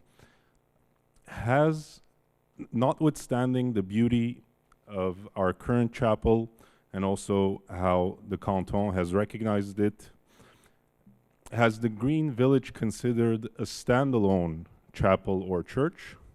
And if the answer is negative, a follow-up question, why not? Thank you. Okay, Father, thank you. Microphone 1, please. Thank you, Moderator Srishabo, United Church of Zambia. My question is about the renovation of the Ecumenical Center. It may be a bit too early, but I wish to know, when that is done, will there be involvement of member churches in the financial contributions to ensure that there's ownership, participation, but also a sense of belonging? Thank you. 3, please. As I understand, this project was visualized in the year 2011, and we are standing in the year 2018. 7 years, it has already been passed. And as per the presentation, this project will be expected to complete in another 10 years. That means this period, in our period, it is not going to be completed. Even the next period, next 8 years, it will not be completed. And we are taking a decision, and we are taking a commitment which is binding on the central committees which are coming next and after it. And in my view, many of the areas are very dark. I don't know whether the executive committee has clearly gone through it. They are very, what you say, dark. Darkness. Darkness. Probably it's my lack of understanding. Okay. With regard to the commitment with the builders, the developer, we are going in 4 stages. The first stage, we are building 2 buildings. As I understand, 2 buildings are going to be constructed. And in the year 2019, it's going to be started. Have we entered into an agreement with the developer for the entire project? Or have we entered into the developer for the first phase alone? Why I am asking this question is that the next Central Committee, according to their wisdom, if they want to withdraw from this project, they should be able to do that. We are stepping into their right. It's a project for 10 years, and with the first phase of construction, if we can raise sufficient amount of money for repaying the loan and also for renovating the building, that will be fine. If we haven't agreed for the entire project, my sincere wish and my sincere suggestion is that we should not go for an agreement with the developer for the entire project to be completed in 10 years. Thank you. Now the last one, and mine is not a question but a remark. My name is Festus Asana from Presbyterian Church in Cameroon. The General Secretary has mentioned his departure, and I want to congratulate him for what he has achieved so far. I remember for this building project, he pushed strongly for it. I still hear voices a bit afraid about where we are moving to. I was once in the Finance Committee of the Central Committee. And in the argument in the early days when they were talking about this project, some people argued that no, the Secretary is pushing for what will not work, and they were discouraged. I still believe that to undertake any project, any business, you have to take a risk. I am not afraid of what will come. Okay. If we start and go this way, you cannot achieve this in one day. But I believe we must take a risk and have a vision for what we want. I want to congratulate the reporters. Time, please. Thank you. Can conclude, please. I want to congratulate the reporters for what they mentioned, that the land, part of the land is 3 times more its worth now than it was at the beginning. So we see there is also hope even when we have the risk. Anyway, I wanted to reassure that those who have fears in such Okay. projects would never move please. forward. Thank you. Thank you. Then you respond, both of you. To answer the last speaker, 7 years, yes, 7 years is a long time, but don't forget, we are doing a very serious project. We don't want to hurry. And everything that we do, we bring to the attention of Central Committee members. You have to know what we are doing. And I can assure you that this committee, headed by our General Secretary, has spent such a long time by bringing in very important experts from Norway, from Switzerland, from Germany, and member of the Central Committee as well to achieve it. There is no risk in first 2 phases. There is no risk. Number 2, I think I'm going to give to my friend Archbishop to continue the rest, since we have no time. Thank you. Yeah, please. Yes, I should mention Very to you short. that we have a meeting with the steering committee tonight. And I mean, some of these questions could be answered by the committee after giving you a clear written answer. But I would underline that in order to get an economy in this absolutely needed project, we had to make it on a full scale, but be trying to take it step by step. And it's important to know that we don't take any financial risk. We know that by now in what we are starting now. Other things can, of course, be postponed if things are changing radically. There was a question about finance and member churches. Yes, there is an invitation, and it will be made clearer for churches who need good investments to also invest in this. And I know that there is an interest from a number of churches. Thank you, Archbishop. Now you close the discussion of that. We'll come back again when will be the finance report. Goes to the finance. Goes to the finance, then we get opportunity also to raise a question. Now we move a little to be patient. The coffee will come a little late. There is a purpose for that. Be patient. The session now becomes a decision making, and I'm asking Bishop Simo Pereira to join us. Is the question of the new member churches. Thank you, moderator. This issue was discussed in Trondheim 2 years ago, where we accepted the applications for admission of the Africa Brotherhood Church, Kenya, and of the Community of Baptist Churches in Central Africa as WCC member churches, and also established for each an interim period of participation in the work of the WCC. In this interim period, these 2 above-mentioned applicant churches have been involved in WCC work and interacted with the fellowship of member churches both on global and local levels. The document is Gen 05. I beg your pardon, it's Gen 05. Yes. Do you have now the document?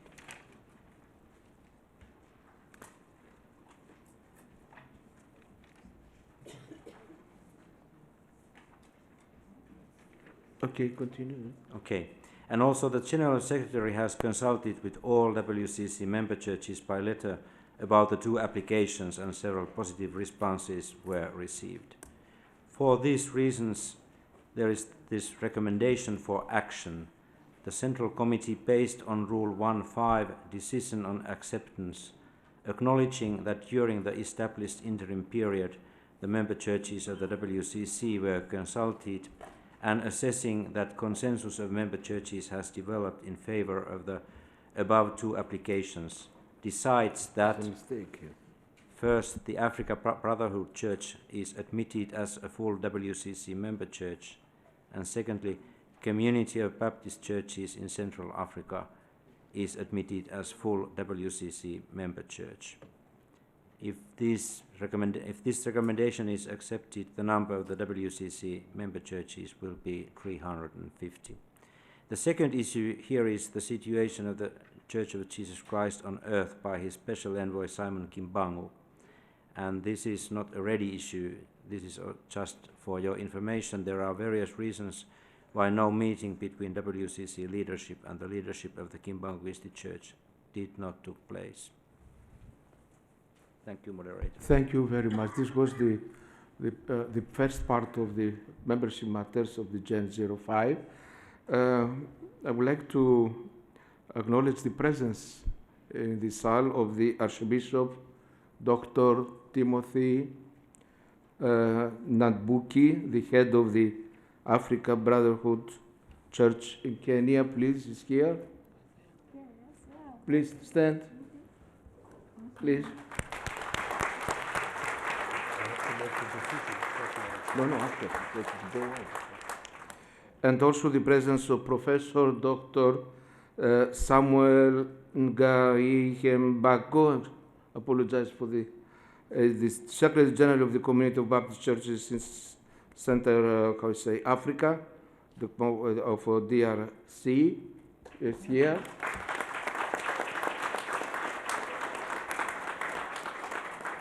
Thank you for your presence, and we have traveled to be with us.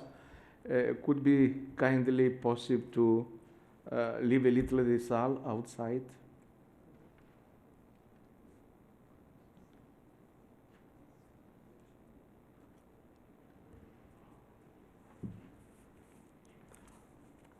Yes, okay, this is the representatives from the two proposed churches who were decided in 2016 in Trondheim. They have passed this interim period, and now we come to a final decision if to accept this as a full members. Please show your cards with generosity, love, and fellowship. Thank you very much. Please invite them to come again. I'm so unfortunately, I apologize. This is the procedure. We cannot do in another way.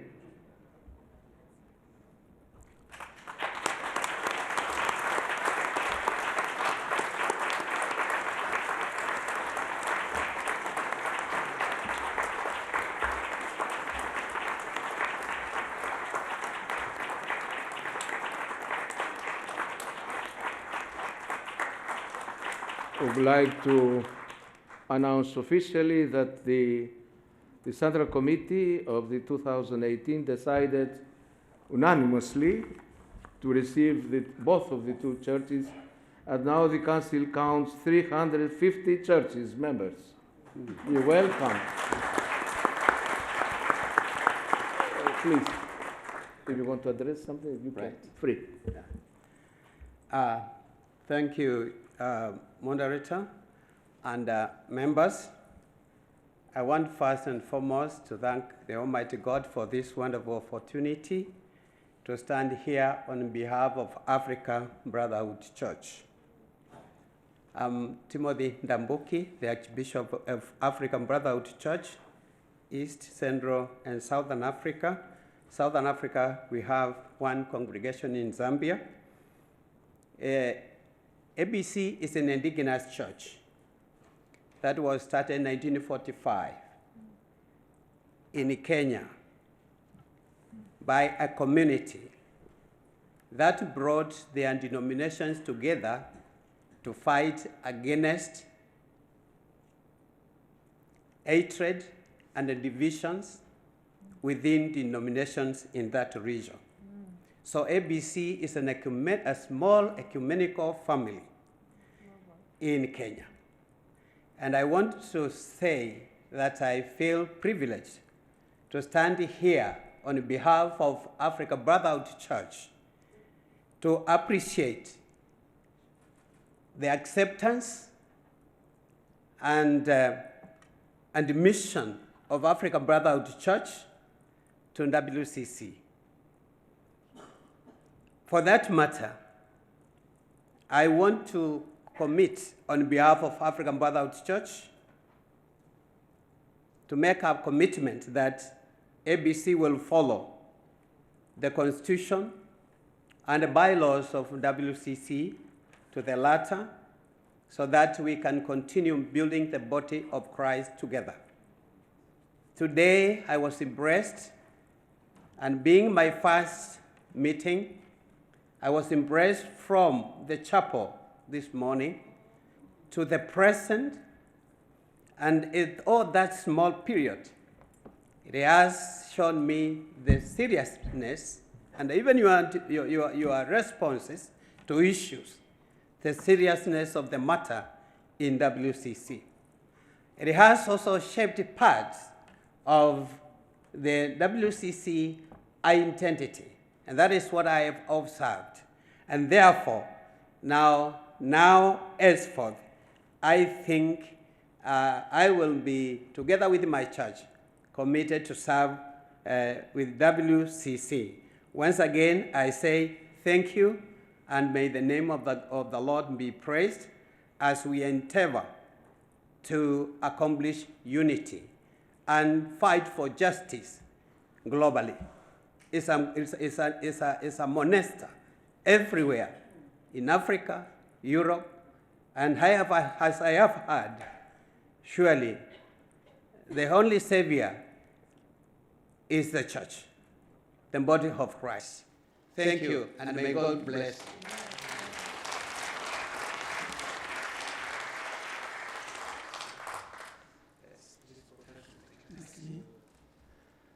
Chers frères et sœurs en Christ, just a moment to change the language. I will speak in French. Yes, yes.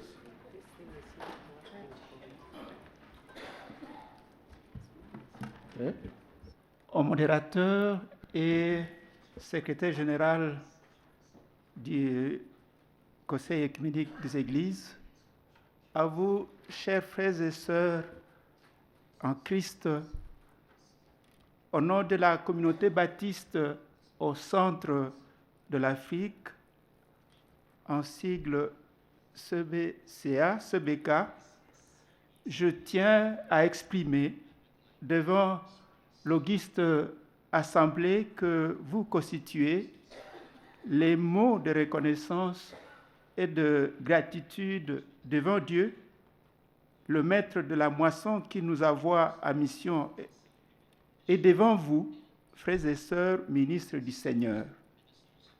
Nous, CBK, sommes heureux d'intégrer officiellement cette grande famille chrétienne mondiale que rassemble le Conseil œcuménique des Églises.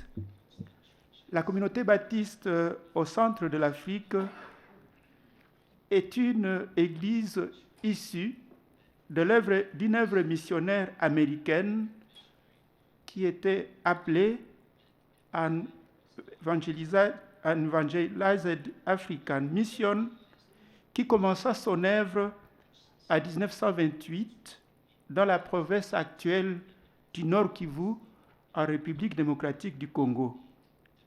Cette UAM en sigle céda son œuvre à la Conservative Baptist Foreign Mission Society, qui devait en 1957 Mission Baptiste au Kivu.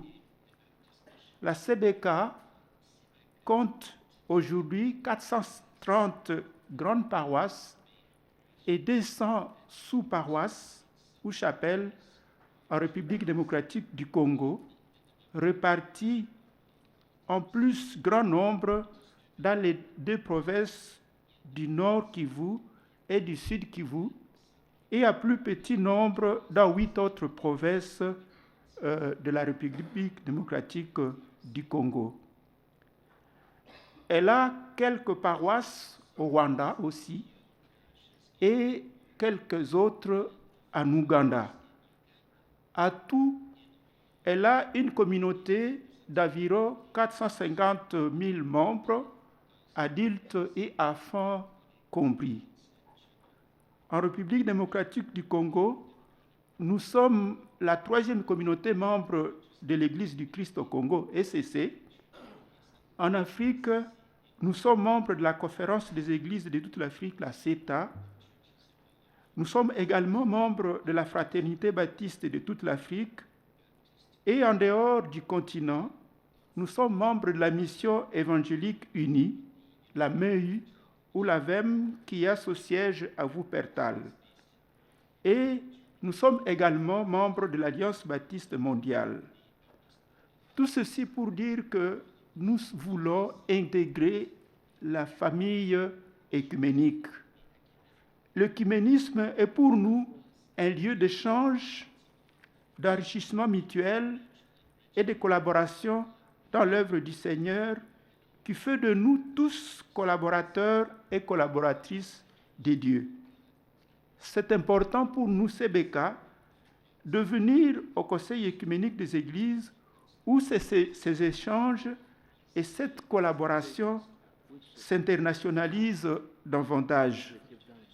Nous tenons à remercier la commission qui est descendue chez nous à Goma, dans le Nord Kivu, où se trouve le siège de notre communauté et qui a fait son rapport à ce comité central du COE. Encore une fois, merci et que le Seigneur bénisse son œuvre à travers les églises réunies en COE, cette famille à laquelle nous voulons être, nous sommes heureux d'être membres et de suivre, comme le frère le disait, la Constitution et le règlement. Je vous remercie. Merci beaucoup. Et félicitations. Before we break for coffee, what's this? You want to speak? Yes, yes, moderator, I do. At the base of the document, there is a simple information. Which document you mean? That's the document on membership. Membership. The Gen 05. Yes. At the base, there's a very simple information. For various reasons, no meeting between WCC leadership and the leadership of the Kimbangwis Church took place. Just to avoid assumptions, just to avoid false assumptions, maybe we need some more clarification on that, because it may mean that we were not chanced to have the meeting, or it may as well mean that they did not accept the meeting. That's the Kimbangwis did not accept the meeting. So it needs to be clarified so that we don't go with any assumption. Okay.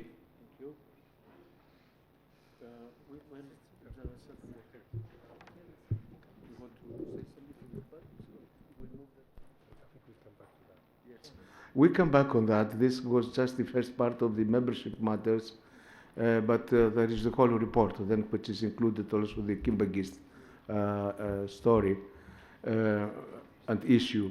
Now, before to break, General Secretary has a very important announcement. Please be careful to listen.